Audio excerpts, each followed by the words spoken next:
Good afternoon, and thank you for joining us for today's NILE webinar. This is Breanne Van Dyne, the Education Manager for Immunize Nevada, and I will be today's moderator. Before we get started, I'd like to review a few housekeeping items. First, if we should become disconnected for any reason, please call right back and we will continue. Second, please locate the chat box located in the bottom left-hand corner of your screen. If you have any questions, type them in the chat box and we will address those questions throughout and at the end of the presentation. Lastly, if you have requested nursing or pharmacy continuing education credits for today's webinar, please make sure you complete the survey in the post-webinar email. Before we begin, I'd like to provide a little disclaimer. Immunize Nevada's NILE webinars are made possible by the generosity of speakers who donate their time and expertise to benefit the coalition. The expectation and goal is for community partners to gain knowledge on immunization-related topics through a non-branded, unbiased presentation. I'd like to now turn it over to our speaker, Dr. Jonathan Samet, a pulmonary physician and epidemiologist. He is Dean and Professor of Epidemiology at the Colorado School of Public Health and holds a secondary appointment as Professor of Environmental and Occupational Health. His career has centered on epidemiologic research on threats to public health and research findings to support policies that protect population health. Thanks for joining us today, Dr. Samet. Okay, thank you, and I hope you can all hear me well. What I'm going to do is talk about something that's concerned me now for several years, which is what has happened to evidence and experts, and this general turning away from evidence and those who deliver it as the foundational point for making decisions, whether those are personal decisions or those are local, state, national, or even international policy positions. And I've been prompted to think about this from the areas that I've worked in over the years, starting with tobacco. We'll come back to the tobacco industry and their, I hate to say it, somewhat pioneering role in developing strategies for creating doubt about scientific evidence, on to far more contemporary examples like air pollution and other areas of public health that I'm involved with. Usually I'd be happy to have sort of an interactive kind of conversation with you, but it's a little difficult from the web. So I'm going to try and just make sure we have plenty of time for discussion at the end of the session today. So, it's hard not, I guess, to start with the current administration and science. And my sort of bottom line coming out of this is I'm not really talking about the Trump administration, but I think some of the actions taken around science or turning away from science as the starting point for decision making exemplify my concerns. And the Union for Concerned Scientists and others have been tracking what has happened in this administration since it began. And I think for those of you who expect policies related to health and environment to be linked to science, we've seen that delinking play out in many, many different ways. And just showing you a few of the kinds of headlines that we've seen over time. This is from that report. And I think if you look across what's happened in this administration, the slow appointment of a White House science advisor, the President's Council on Science and Technology, PCAST, is apparently dormant and probably happenings at the Environmental Protection Agency being of particular concern, and I'll show you an example. There's, of course, climate change, and I'm not going to spend a great deal of time on climate change, but as everyone knows, the question of the scientific foundation and its credibility has become politicized, and the debate has turned into one of beliefs. I don't believe in climate change, or I do, and I think where we should be turning is to the mountain of scientific evidence and models and very sophisticated work coming from thousands of scientists that says, yes, climate change is happening and that there are consequences. But you can hear the comment when the EPA, the Fourth National Assessment, came out. I don't believe it. And the word here is belief. It doesn't say the science is uncertain or there are gaps. Here, belief has replaced science. And, of course, in one domain I work in, air pollution, there is a substantial discussion going on around the scientific evidence on such key pollutants as particulate matter. Ozone will follow, and there are strategies in play that essentially involve devaluating the evidence. But, just to turn away from the administration, what I'm talking about, while perhaps exemplified across science-based agencies right now, goes well beyond the current administration, and its origins are earlier, as you know. So what are the consequences of the death of evidence? Well, here's things I don't need to show you.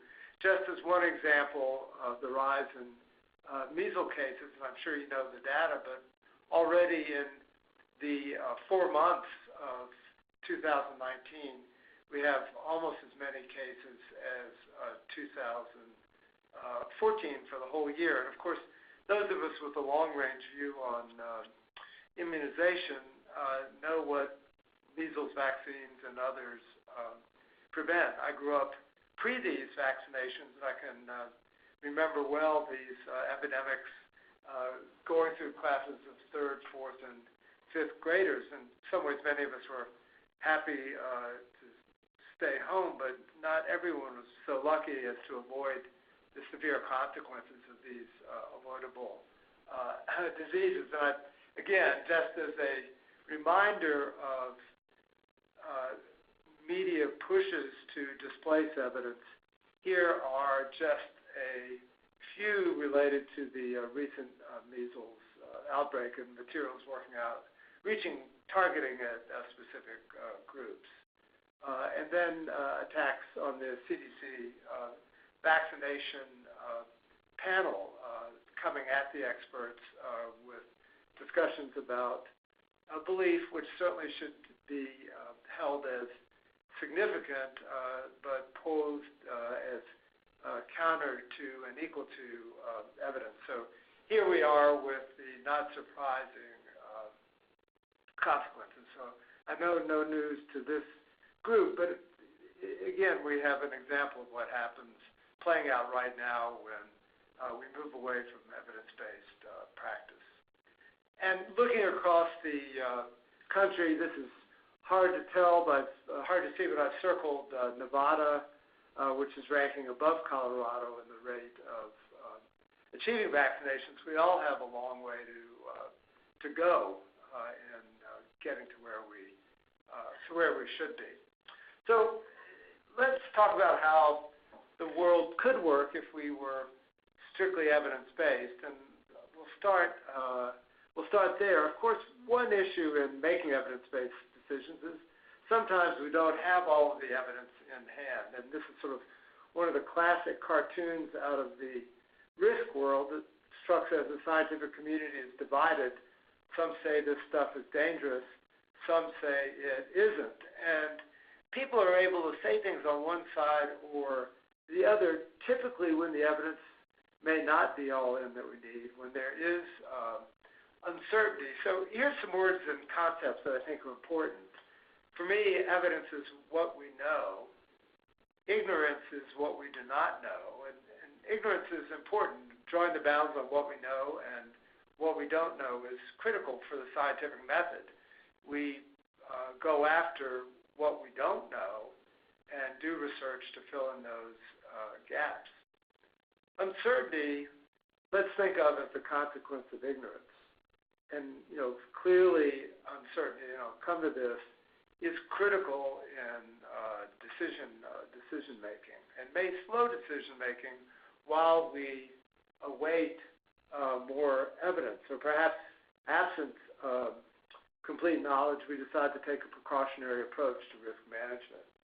And then tuck away doubt creating a lack of belief, lack of confidence in something like scientific facts. So this is sort of some key dimensions of how evidence-based practice plays out, and I'll come back to sort of a pictorial representation of that. Now, the evidence-based paradigm in public health draws on having evidence as the basis for decision-making. Many will talk about John Snow as a founder of epidemiology. He was a remarkable man, one of the first to give general anesthesia, and developed evidence showing that cholera was waterborne even before we had knowledge that there was a cholera vibrio organism. So this is a little bit of quotes about John Snow from a mystery book, and a sort of a capsular summary of the Broad Street pump episode, where people with cholera had been drinking out of the Broad Street pump, and he had already done work on waterborne transmission of cholera, and he thought that the water coming from it was contaminated and causing the disease, which of course was true. The wrong piece in the story is he says he removed the handle from the water pump. He actually didn't, and I think sticking within our sort of evidence-based paradigm for public health, he recommended to the council that the well be closed and that the handle be removed. So if we look at sort of this John Snow paradigm in a more contemporary way, he identified the cholera outbreak, identified the problem. He gathered some data to support a hypothesis that cholera transmission was waterborne. He looked at his data, and he translated from evidence to action. So this is, our quite familiar evidence-based approach. And of course, having said that, it's just not that easy. And so here is my knot. And the reality is that evidence and uncertainty figure into decision-making. We use phrases like the weight of evidence to indicate how much we know. And you might imagine a scale where we have evidence, what we know, balance against uncertainty, what we don't know. And in many sort of avenues, areas of public health, decision-making, and policy, we will look at how much we know and whether there is so little uncertainty that we think we know what the right strategy is. Then that said, there are many other things that weigh in, and those include politics, costs, those who are active on one front or another, those who are advocates for one person or another. If you could see the animation in this, which we don't have at the moment, you would see the scale swinging a bit from point to point. So in the real world, yes, evidence and uncertainty count, but all these other factors also weigh in, along with how careful we want to be about managing the risks. So just to sort of run through these, because it's not going to move, all of these factors figure into real-world decision-making. Now, in terms of the death of evidence, one major stab at it begins with the tobacco and lung cancer story. And to go through this, and unfortunately we're going to be lacking the animation here, but I'll tell you what's on this slide. By the early 1950s, it was pretty clear that smoking caused lung cancer. There was epidemiological data, there were mouse experiments, and there was knowledge that tobacco smoke contained carcinogens. So with this evidence emerging, what did the tobacco industry do? They embarked on a strategy of doubt creation. In fact, now that we have access to their documents, we know that there was a critical meeting of the lawyers for the tobacco industry, the various companies, the advertising firm of Hill and Knowlton, and some others in 1953. And it's following that meeting that this orchestrated campaign of doubt creation and misleading the public began. Back behind this quote from Judge Kessler is a famous note from one of the tobacco industry executives saying that doubt is our product. And that has now been the name of at least one book. This, in fact, collusion to mislead the public, create doubt, led to a judgment against the tobacco industry in the federal lawsuit brought by the Department of Justice against Philip Morris and the other companies at the time. Judge Kessler, federal judge, heard the case herself and wrote a 1,700-page opinion, and I think this is one of the many powerful sentences that she wrote. So we have this strategy of doubt creation that was maintained by the tobacco industry in many ways and persists in many ways and spread, and others have used these same tactics, and we'll come a little bit to that. One high water mark in tobacco control was the 1986 Surgeon General's report, and here's Everett Koop, the Surgeon General at the time. I had the privilege of being one of the editors for this report, which was the first on passive smoking or involuntary smoking. It had three main conclusions. This is the first one. The second one said that essentially smoking by parents causes harm to their children and lists those harms. And the third said that simply putting smokers, separating smokers and non-smokers in the same airspace, as we used to do with smoking sections, does not provide protection. So there was an important policy message here. Secondhand smoke is everywhere, which was documented in the report, and it causes lung cancer in healthy non-smokers. So this conclusion number one and conclusion number three easily led to a need to ban smoking indoors for public health protection.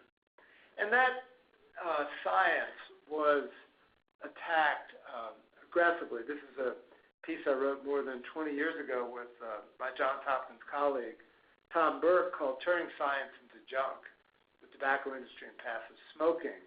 And here we covered the different tactics used by the industry at the time, raising the methodological concerns that affect epidemiological studies, saying that the method is in fact not adequate, it's off science, attacking the methods, hiring critics.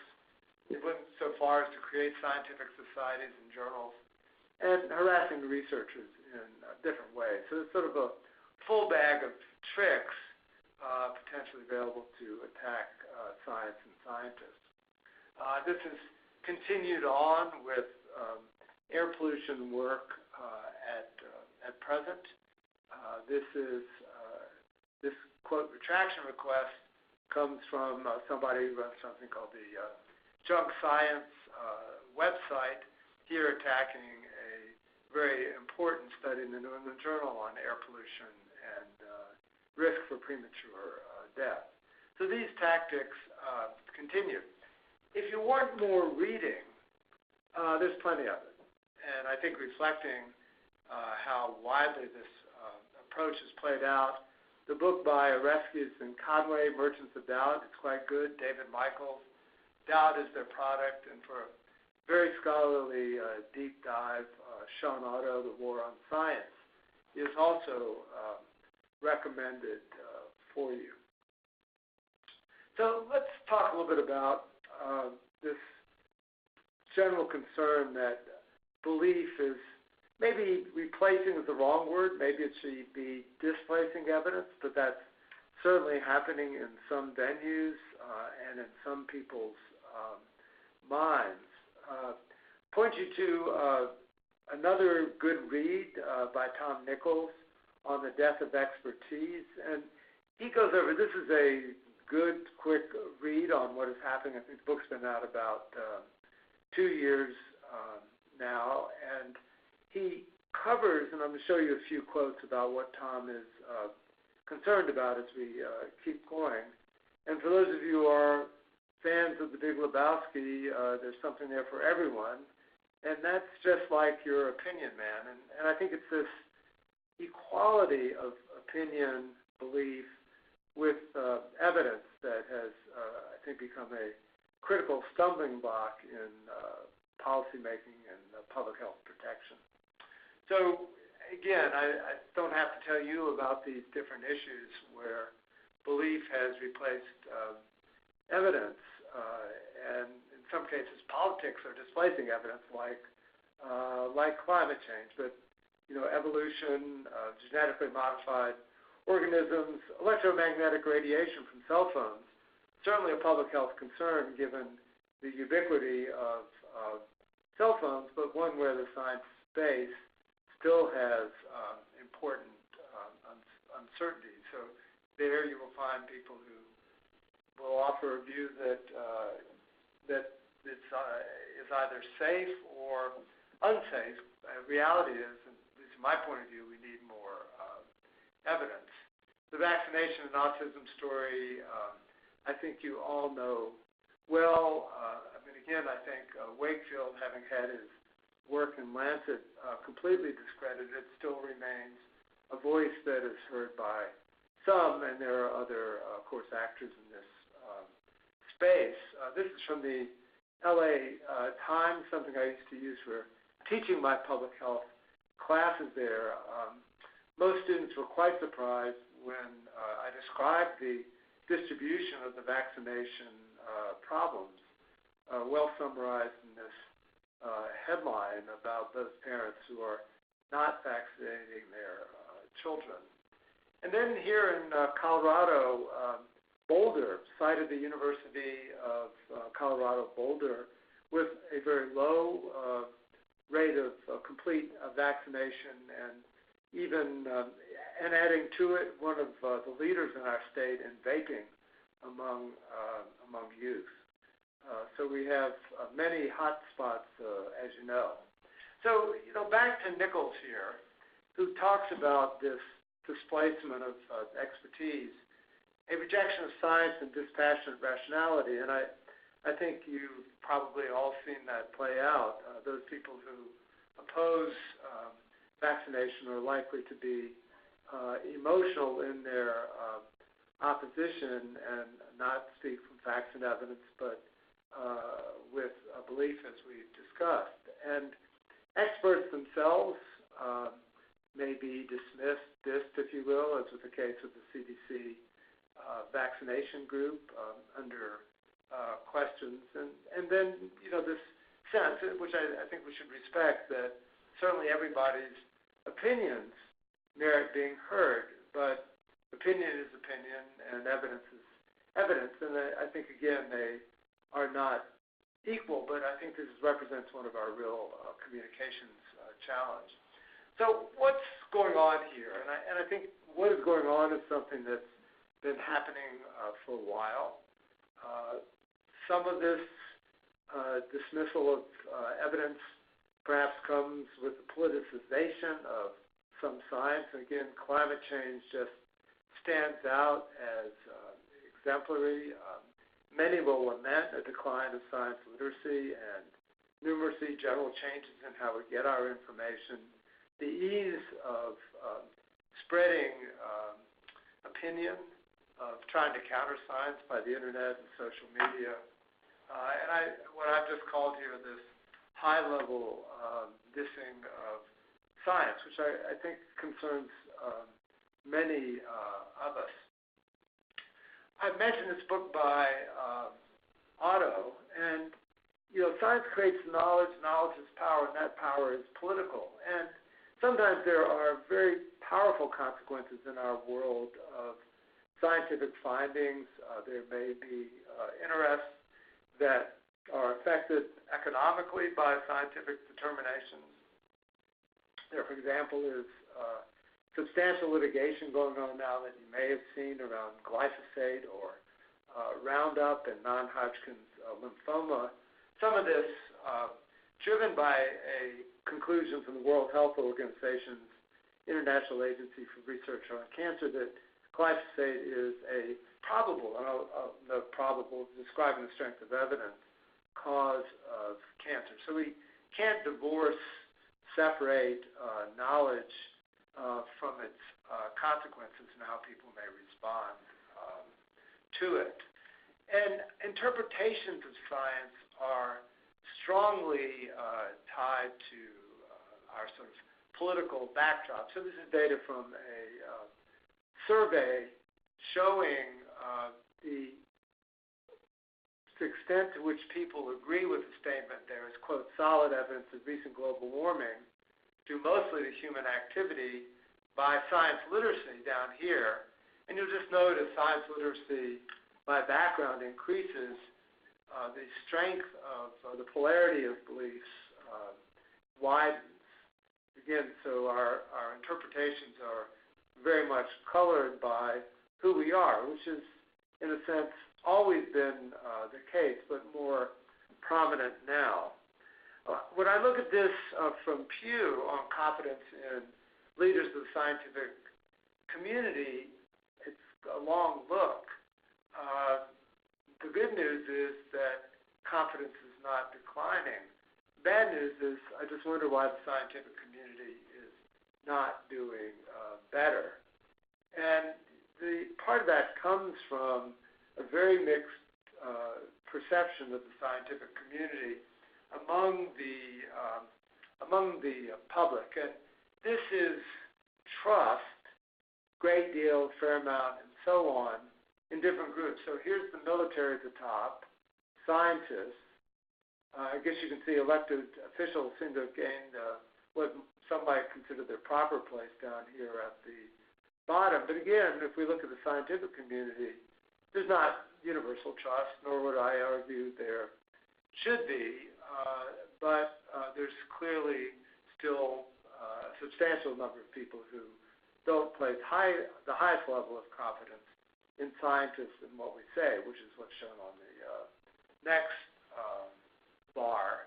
And this set of slides takes us through a number of different questions and as to where the credibility sits. And I think the only point here is the same one, that there's a varying level of trust depending on the issue in what scientists say. And I think, again, in our communications, we have to remember and acknowledge that so much of how we view scientific evidence and what scientists say in the framework of our beliefs comes from who we are, what Kahn here refers to as cultural cognition, the way we frame what we see. And this is caricatured here on this next slide, also from Kahn at Yale Law. So what this slide shows is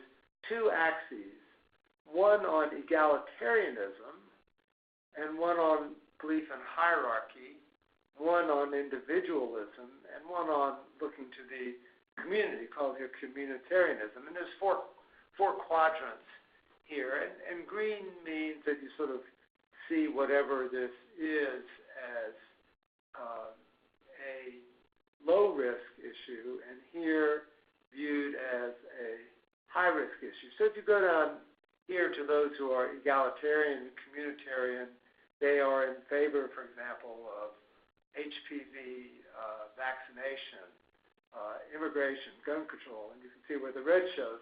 And again, while this is caricatured, it gets at the frames by which we see evidence. And I think the writings here of people like Kahneman and Tversky, others who talk about our sort of framing biases, are really critical in thinking about how we look at evidence, particularly evidence on topics that have become controversial. And then behind this, not seen because of the animation, are just some examples of topics on which people might see things quite differently through their framing. I have this quote from Paul Brown, who was a congressman from Georgia, an OBGYN doc, and I'm going to come back to him in a moment.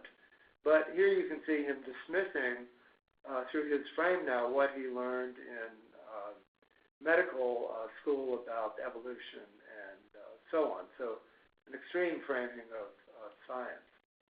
So, if in this post-expert world, a few comments. If you can see the writing down here at the bottom, it says, "Thank God, a panel of experts."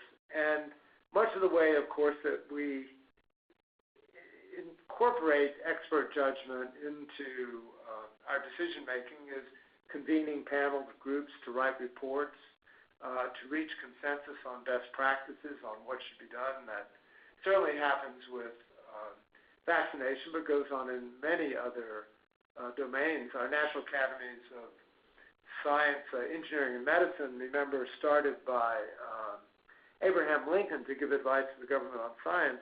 We have hundreds of committees in progress at any point, and of course there's many different advisor groups, whether it's CDC or EPA or other groups. So being an expert in this post-expert world comes with some interesting challenges. So here's a little exchange shown here. I was involved through the National Academy of Sciences in several committees I chaired on re-looking at how to evaluate the risks of chemicals. And here I'm at a hearing of the subcommittee, actually the Science, Space, and Technology Committee chaired by Representative Brown. And I've talked about how a committee I chaired has proposed to make some revisions to EPA's chemical risk assessment system called IRIS. I've testified. The head of EPA's Office of Research and Development, Paul Anastas, has testified, and someone high level from the government accounting agency has also testified, and the chairman comes in of the full committee, Ralph Hall, and you can just see what it says. It says, "Now recognize the full committee chairman, Mr. Hall, for 5 minutes." Chairman Hall: "Thank you, Mr. Chairman. Inasmuch as I don't know what questions have been asked or answers elicited, now pay attention here, and as much as I probably wouldn't believe anything any of the three of you say, I will yield back my time." So here we are dismissed as experts because he won't believe, again, I'll just emphasize the word, what we might say. I was actually shocked, speechless. This doesn't usually happen, but there I was. And just other examples. Again, here a letter from Senator Imhoff actually talking about these activities, but then here I'm being dismissed in my role as chairman of the Clean Air Scientific Advisory Committee of the EPA. So this is sort of this high-level dissing, and I think just some things playing out at the EPA, which again are sort of headline making and things you've probably seen. Again, speaks to sort of high-level dissing of science. Behind here are some more things about EPA that you can't see, but a little bit of the greatest hits of Scott Pruitt around climate change. And again, you can see some words that are vague and doubt creating, and other things, of course, that he said while chair. So things that have happened at the EPA that sort of run against science's foundational to its mission. One is actions, setting aside the Clean Power Plant rule, not signed in the Paris Climate Agreement. There have been fundamental changes in the Science Advisory Board. So if you don't like the kind of advice you might get from science advisors, one way to deal with that is to change the membership. And what's happened now is that people who are funded in their research by the Environmental Protection Agency can't serve on the Science Advisory Board, nor for a period afterwards. But the door has been open to industry scientists, some of whom are quite good, to be on these panels without concern of as to conflict of interest. the idea of transparent science is one that data has to be available for analysis if it figures in critical policy decisions. The challenge is that much epidemiological data by its nature can't be made available because it's been collected with assurances of privacy and confidentiality. So this is seen by some as a move to take epidemiology out of the decision-making process. And I'll just mention that panels related to the Clean Air Scientific Advisory Committee have become challenging as well around who is on it and what they are allowed to do. And some of that is shown here. There was a committee put together for reviewing the particulate matter air quality standard. The initial document is an 1,800-page document, and typically a substantial group has been convened, and about 12 or 13, 14 people were dismissed from the panel, leaving it with its 7 mandated members under the Clean Air Act and not very well positioned to carry out a thorough scientific review. So there's a number of processes playing out to eliminate science, to reduce the role of science in decision making. And this is Andrew Wheeler, the replacement for Pruitt. So what do we do? When I give this talk, I've described it as my gloomy talk, and the question really is, what can those who are concerned about the erosion of evidence and expertise as a basis for decision making do? I think we have to be well informed, and this is one of those well-known quotes from Thomas Jefferson. Some of our challenge here is that we need to spread good information, we need to counter disinformation, and it can spread, of course, now very quickly. So our challenge is communicating what the evidence is about, what its strengths and limitations are, and why it's important has just gone up, and I think just continues to mount. I think Otto, in his book, discusses some of the things that we might do, and I would just put at the top, do something. And I'm often asked about, well, what would I recommend? What do I do? And what do I do when I can is I comment. I've commented several times now in the public comment opportunities related to the particulate matter air quality standard.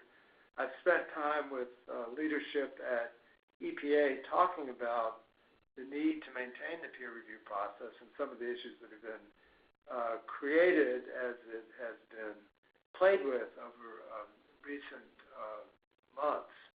I can't emphasize how much to the importance of making sure that we all become as scientifically literate as possible, and I recognize those challenges. And these are just some of these things. And again, part of this, the ethics code, what are best practices around doubt creation, I think needs some thinking as well. I think if you look back at the 2016 election, you won't find that science was on the table much at all, and probably some of you were dismayed by statements made by several of our candidates, including about vaccination, including Ben Carson, a neurosurgeon. I think our scientific organizations have said something when things should be said, whether those are professional societies or the national academies. There's, for organizations like the national academies, professional organizations, there, of course, maybe a wide range of opinion among members, but again, consensus groups are often used to write opinions and position papers. So, I think in terms of what we do next, and we have a trend in the administration, but also broader societal trends I think we need to keep pushing for using the science. This comes from a piece that I co-wrote with colleagues that was published in the New England Journal of Medicine several years ago that's called The Trump Administration and Environment Heed the Science. And we sort of set out our views on the need to maintain our science-based approaches. My co-authors were Bernie Goldstein, who actually held the position of head of research and development in the 80s during the Reagan years when Ann Gorsuch was EPA administrator, and then Tom Burke, who held the same position and science advisor to Gina McCarthy in the Obama administration. So we're concerned, and we are looking at updating this. So, at bottom, what's going on? What are the forces driving this? There are, of course, many who stand to gain by having evidence set aside in some venues. So I think sometimes my level of paranoia rises, and I think it's at times quite appropriate. So with that, let me leave you with some readings. I've already mentioned some.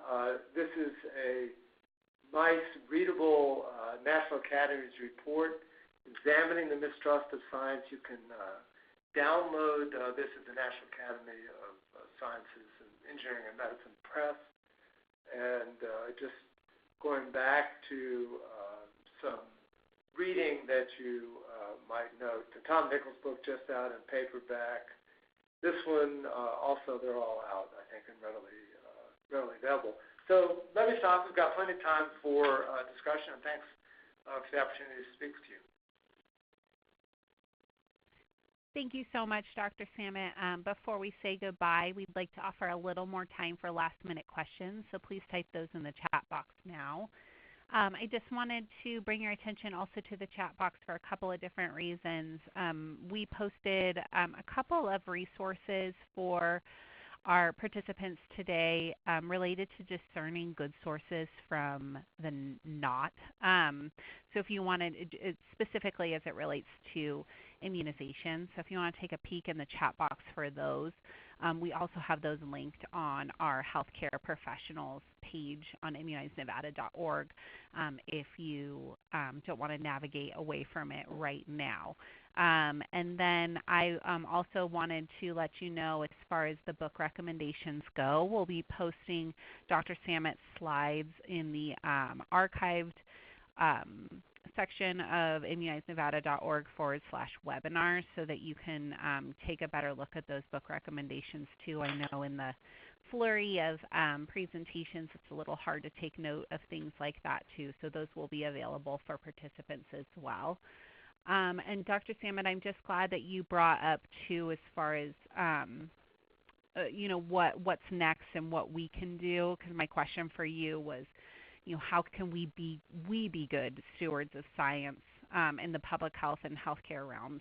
So often we come across information that's posted or shared on social media that's patently incorrect. So is there anything that you could provide listeners with today as far as ways to approach that if we see our friends or colleagues, hopefully not colleagues, but friends on social media share information that's just not based in science?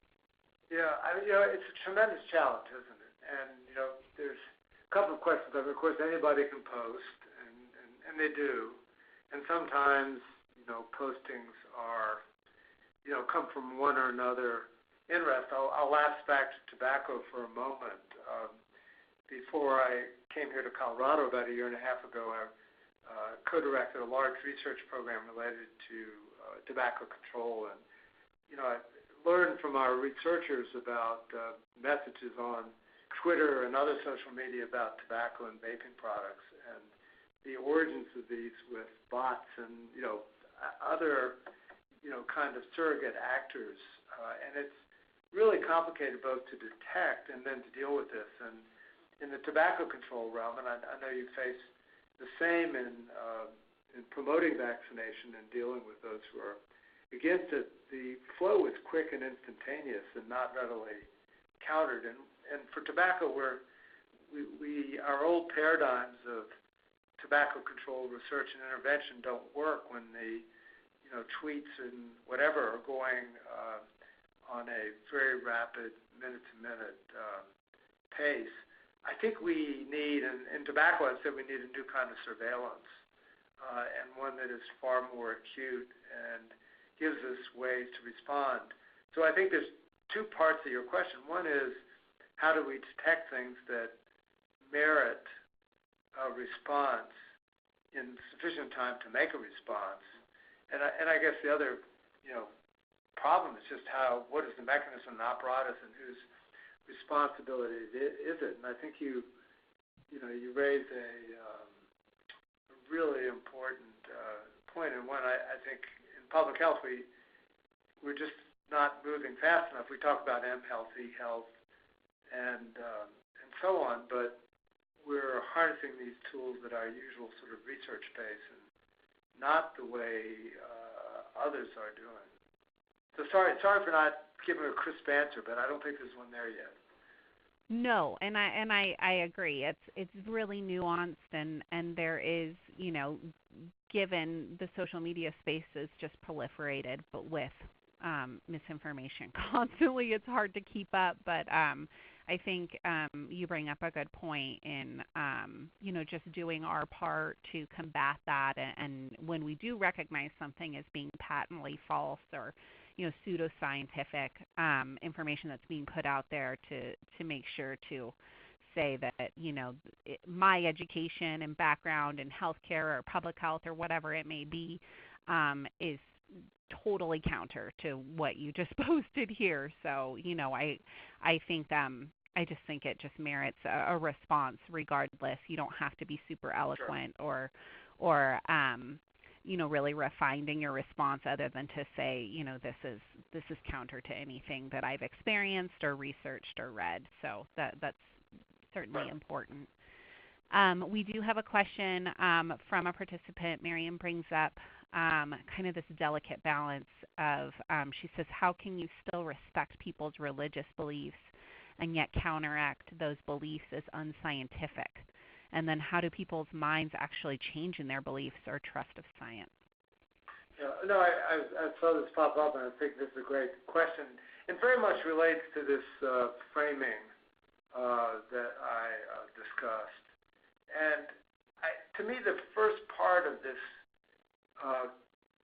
dealing with what Miriam brings up is recognizing what the framing that someone is using is, and responding to that, and I think acknowledging and respecting beliefs. I respect your beliefs and I know where they're coming from. We need to talk about what the scientific research shows, and then think about circling back. I mean, I think too often we make the assumptions that framings may be more shared than they are, and when I go to talk to a group, I make some efforts to understand who they might be or what the distribution of people is likely to be around where their framing and their beliefs sit. I think the general issue here raised is one that we have to be very, very sensitive to, because sometimes whatever the beliefs are may never be displaced by scientific evidence. They may totally start with the premise that scientific evidence has no validity next to personal belief for whatever reason. So I think for those needing to communicate, I think this understanding the framing that people bring is useful, and within that context, how people are going to interpret scientific evidence. A lot has been written about this for a long time, and I'll make a recommendation of one popular book, the Michael Lewis book, The Undoing Project, which is about Kahneman and Tversky, who wrote about this at great length going back 40 or more years, and their writings and those who have amplified them have been part of the scientific foundation for risk communication. I think what happens, and I suspect in the experience of those on the phone, sometimes those framings, and whether they're driven by religion or whatever else, may be impenetrable to thinking that there's scientific evidence that runs counter to one's beliefs. Absolutely, and I think we get this question a lot here at Immunize Nevada as well, as far as related to vaccine hesitancy and combating some of those common myths. And really, at the end of the day, what we tell people as well is not every discussion is going to end in a win. So there's going to be some of those people with questions, or who or just straight up are not interested in hearing what you have to say, and those conversations are not always going to result in them being converted. But I think so long as you, like you had mentioned, being respectful and acknowledging their beliefs, offering them some information that you have that aligns with what you know and your education and experience in the public health and healthcare realms, and just leaving the door open for discussion. Well, in the event that you want to talk about this further, I'm always here. So I think just knowing that we're not always going to convert anyone to thinking what we know to be true related to the science of vaccines, but so long as we're respectful, that that's really all you can do at the end of the day. Right. So and I'll mention that one other piece of framing that fortunately we've lost is that you have to be old enough to remember when these diseases were so devastating. sure. And polio being a great example. As somebody who was a child before polio vaccination, there was the impact on daily lives, but also the friend who disappeared for several months because he or she had become ill with polio. So I think people lack that context for understanding the benefits of vaccination. Again, seeing epidemic but preventable diseases is, in a way, shocking to someone who remembers those diseases and their impact and sort of in their existence. Right. Goes back to the, vaccines are the victim of their own success. Old adage for sure. While we're waiting for any last-minute questions to be typed in, I just wanted to provide a couple of reminders to participants. If you have requested nursing or pharmacy continuing education credits for today's webinar, please make sure you complete the survey, which will pop up on your screen when the webinar is ended, or will appear in your post-webinar email. The email will be sent out by the end of today, and all CEUs will be emailed out within the next week. And then again, if you'd like to view or share this webinar, the recording will be available on our website along with information for future webinars. Please visit immunizenevada.org/webinars for those details. It doesn't look like we've had anyone else pop in with any additional questions. Please feel free in the survey also to include any questions that you may have post-webinar. We'll be sure to pass those along to Dr. Samet as well. That will conclude today's NILE webinar. Again, thank you to Dr. Samet and to those of you who participated. Have a great day. Thanks, everybody. Bye. Bye-bye.